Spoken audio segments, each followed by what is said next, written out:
E eu quero compartilhar com os irmãos nesta oportunidade uma palavra que se encontra no Salmo de número 126, uma palavra do Senhor, Salmo de número 126.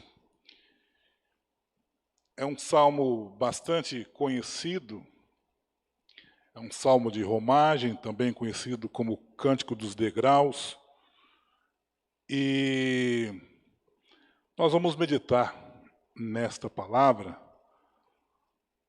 aquilo que Deus tem depositado por sua bondade em nosso coração. Salmo 126 nos diz assim: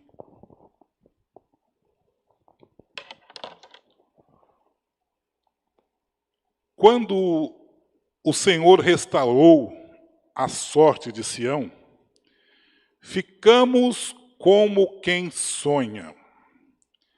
Então, a nossa boca se encheu de riso e a nossa língua de júbilo. Então, entre as nações se dizia: grandes coisas o Senhor tem feito por eles. Com efeito, grandes coisas fez o Senhor por nós. Por isso, estamos alegres. Restaura, Senhor, a nossa sorte, como as torrentes no Neguebe. Os que com lágrimas semeiam, com júbilo ceifarão. Quem sai andando e chorando enquanto semeia, voltará com júbilo trazendo os seus feixes. Amém. Eterno e maravilhoso Deus, nós te louvamos por essa noite, por essa oportunidade e pela leitura da tua palavra, Senhor. Que não seja eu, mas tão somente a tua palavra a ser ministrada no coração daqueles que a ouvem nessa noite. Fala, Senhor, de acordo com a carência, a necessidade de cada um, as dificuldades por que passam cada um. O Senhor é o socorro bem presente na angústia. Visita agora, Senhor, por tua bondade, aquele que está ali ouvindo atento a tua palavra. Fala e ministra ao coração de cada um nesta noite. É o que nós te pedimos, ó Pai, em o nome de Jesus. Amém. Meus amados irmãos, nós estamos nos encaminhando para o final deste ano de 2020. As luzes deste ano já estão prestes a se apagarem. E com certeza, com toda certeza, para a grande maioria da população, dos habitantes desse planeta chamado Terra, este será um ano difícil de ser esquecido. Será um ano inesquecível, pois ele foi marcado por grandes perdas. Foi marcado pela obrigação de afastamento de pessoas, onde até mesmo o simples gesto de um aperto de mão, de um gostoso abraço, foi subtraído da convivência e dos relacionamentos. No lugar disso, o medo, as incertezas e a insegurança tomaram conta das famílias, passaram a habitar no meio das famílias. A importância da ciência cresceu de forma assim desequilibrada, desproporcional em relação à fé. E todos nós nos vimos reféns de uma nova maneira, de um novo modus vivendi, de uma nova maneira de viver, com muitas restrições, liberdade tolhida, até mesmo para poder vir a um culto, louvar e adorar o Senhor.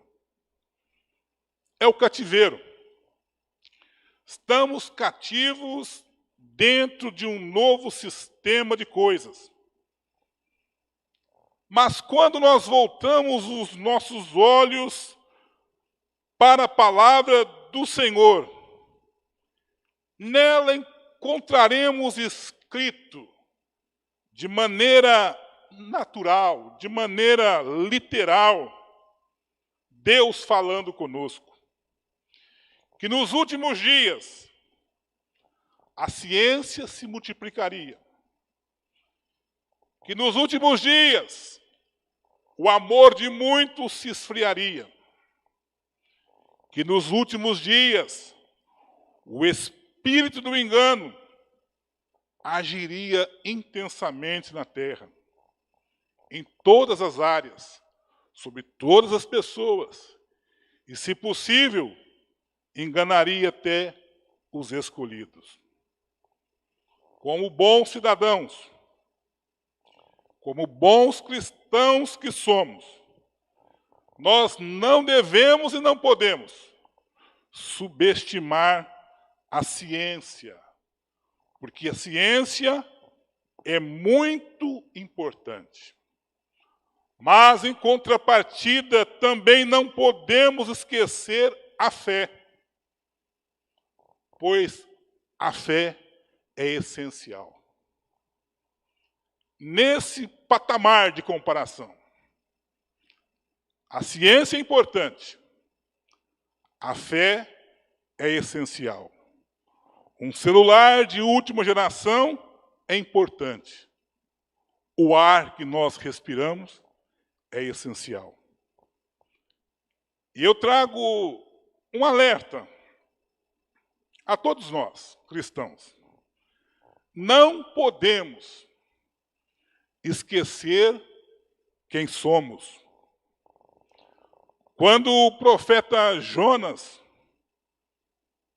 fugindo do seu ato de ofício, ele se esconde ali no porão daquela embarcação de um navio, e lá fora tudo se destruindo, tudo quebrando, tempestade assolando.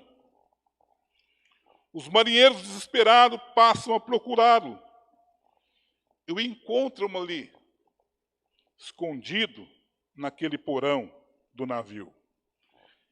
E eles passam então a interrogá-lo. Qual é a tua ocupação? De onde vens? Qual é a tua terra? De que povo és tu? E o profeta recebe aquelas interrogações, ou aquele interrogatório, como um chacoalhar de Deus. E ele responde: eu sou hebreu. E temo ao Senhor, que fez o céu, e fez o mar, e fez a terra. Nós não podemos esquecer, diante das dificuldades, diante das agruras, diante das decepções, diante de qualquer coisa que atente contra nós, não podemos esquecer nunca que nós somos salvos, que nós somos regenerados por Jesus Cristo, que o sangue do Senhor Jesus purificou todo o nosso pecado, nos transformou numa nova criatura, e hoje, pela graça dele, nós somos salvos. Nós podemos caminhar com esta certeza no nosso coração: venha o que vier, nós somos salvos. Nós somos alcançados pela graça poderosa do Senhor Jesus. Então a fé, ela é essencial à nossa vida cristã. Este salmo que nós acabamos de ler, meus queridos irmãos, salmo de número 126, um salmo escrito por Davi, é um salmo tido como pós-cativeiro, depois dos 70 anos do cativeiro babilônico. Ele escreve esse salmo sob a inspiração do Espírito Santo e ele trabalha com 3 perspectivas nesse salmo. A primeira é a gratidão, a segunda, uma oração, e a terceira, a esperança. E é sobre isso que nós vamos discorrer nesses breves minutos aqui, irmãos. Será uma breve e rápida palavra. No versículo de número 1 até o versículo 3, nós encontramos o salmista, debaixo da inspiração do Espírito Santo, escrevendo assim: quando o Senhor restaurou a sorte de Sião, ficamos como quem sonha. Então nossa boca se encheu de riso e a nossa língua de júbilo. Então entre as nações se dizia: grandes coisas o Senhor tem feito por eles. Com efeito, grandes coisas fez o Senhor por nós e por isso estamos alegres. Gratidão. Depois da libertação daquele cativeiro, o povo de Deus se alegrou, o povo de Deus, relembrando o passado, relembrando como escravo que eram na Babilônia, agora eles então se alegram de poder voltar ao normal, de poder voltar para a sua terra, de poder adorar o seu Deus, de ter comunhão com Ele. E essa alegria que invadiu o coração daquele povo no retorno é uma alegria contagiante, de forma que as nações todas viram aquilo e diziam: grandes coisas fez o Senhor por esses aí. E eles respondem: realmente, grande coisa fez o Senhor por nós, e por isso nós estamos alegres. No meio de uma crise, é muito bom nós podemos relembrar o que Deus tem feito, o que Deus fez por nós. Quantos já se esqueceram dessa alegria dos primeiros passos junto ao Senhor? Do primeiro abraçar com o Senhor? Quantos já se esqueceram dessa alegria que invadia a alma, coração, o corpo, a mente era dominada por aquele sentimento gostoso de poder servir ao Senhor, de estar na presença do Senhor? Você se lembra? Quando vivia no pecado, quando vivia uma vida dissolutamente, displicente, no erro, no engano, tudo indo de mal a pior, cheio de vícios. Você se lembra disso? E a mão de Deus te alcançou. Você que já era escolhido por Ele, você que estava vivendo aquela situação de dificuldade, mas na dificuldade Deus estava trabalhando para te trazer para Ele, porque você já é dele. Você se lembra disso? Quando a voz do Senhor sussurrou sobre você: vinde a mim, vós que estáis cansados e oprimidos, e eu vos aliviarei. Tomai sobre vós o meu jugo e aprendei de mim, que sou manso e humilde de coração, e achareis descanso para a vossa alma, porque o meu fardo é leve e o meu jugo é suave. Você se lembra disso?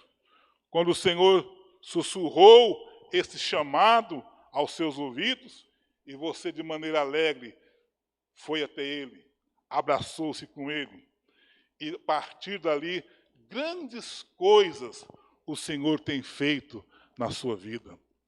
muitas transformações aconteceram. Mas a vida é feita de vales e de montes. E quando se está no vale, não é tão fácil. Talvez nós vivamos um vale, e aí chegamos no segundo momento do trabalhar de Davi nesse salmo, através do Espírito Santo. O momento da visão presente, das coisas que estavam acontecendo. E nós encontramos no versículo 4, restaura, Senhor, a nossa sorte, como as torrentes do Neguebe. É um clamor de oração. O salmista, olhando a situação presente, ele faz um clamor, restaura, Senhor. Ao clamar, restaura, Senhor, o salmista entende que esta restauração não pode ser uma restauração humana. Eu não posso me curar. Eu não posso me perdoar. Mas Deus pode.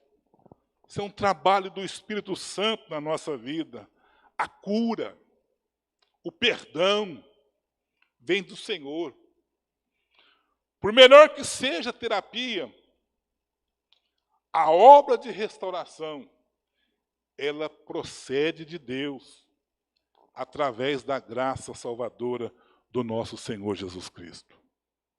Então, o clamor dele, naquele tempo de dificuldade, era: restaura, Senhor, a nossa sorte, a nossa vida.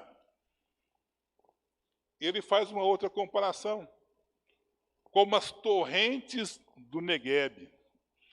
Neguebe é uma região da Judéia que fica ali ao sul de Israel, e ela, na sua grande parte, é composta por um deserto de uma aridez tremenda, uma sequidão. Muito difícil a vida naquele lugar. O Neguebe não é um lugar agradável de se ver, até o ar é muito rarefeito para se respirar.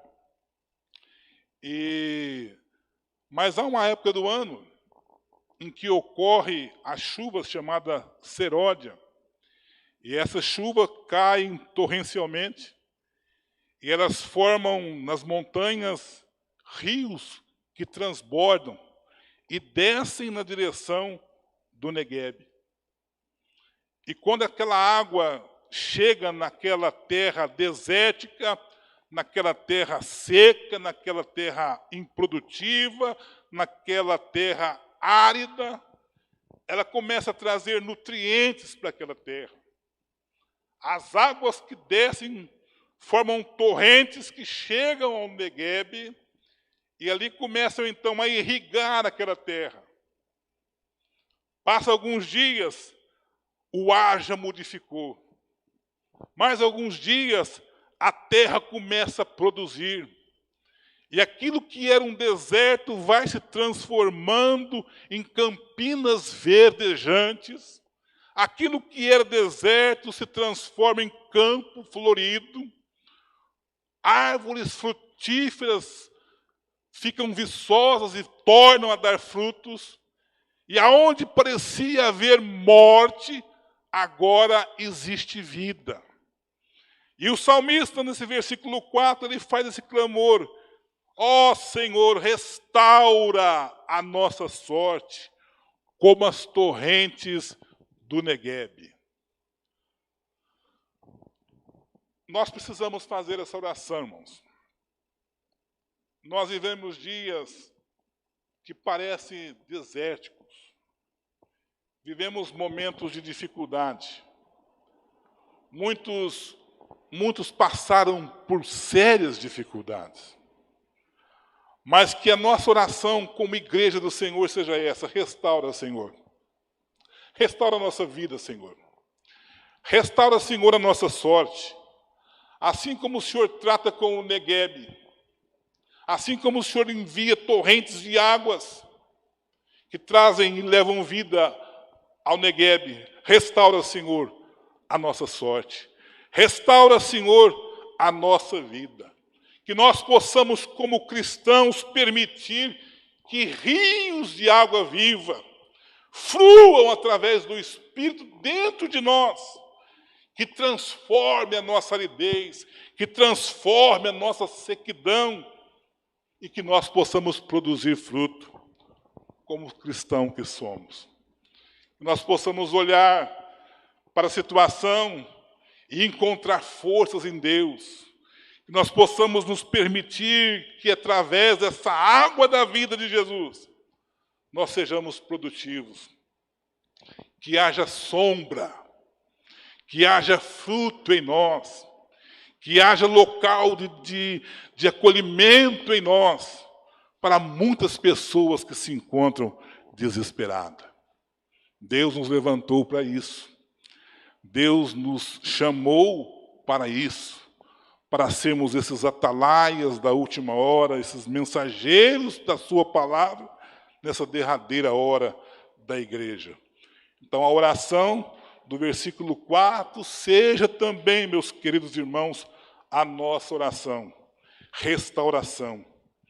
Eu procurei no dicionário sobre essa palavra restauração, e ela diz que, o dicionário informa que é a obra de um especialista, com o sentido de consertar, reparar e recuperar. Obra de um especialista. Existe alguém mais especialista em restauração do que o nosso Deus? Permita-se que Deus nos restaure. Permita-se que Deus trabalhe na sua vida. Que Deus faça você recuperar, que você seja consertado pelo agir de Deus na sua vida. Permita-se isso. E o terceiro ponto, irmãos, que nós encontramos aqui nesse Salmo 126, esperança. O versículo 5 e o versículo 6 nos diz: os que com lágrimas semeiam, com júbilo ceifarão. Quem sai andando e chorando enquanto semeia, voltará com júbilo, trazendo os seus feixes. É um olhar agora para o futuro. É um olhar para frente. Ele olhou para trás e encontrou aquela alegria da libertação do cativeiro, aqueles momentos deliciosos do encontro com a liberdade de servir a Deus, e ele foi grato. Ele olhou para o presente e viu necessidade de oração, clamando por restauração. Restaura, Senhor, a nossa sorte, a nossa vida. E agora o salmista, inspirado pelo Espírito Santo, olha para o futuro e consegue enxergar esperança. Mesmo que a situação não seja favorável, mesmo que tudo contribua de forma contrária, continua semeando. Mesmo chorando, continua semeando. Continua falando. Continua demonstrando. É para isso que nós fomos levantados, é para isso que fomos chamados.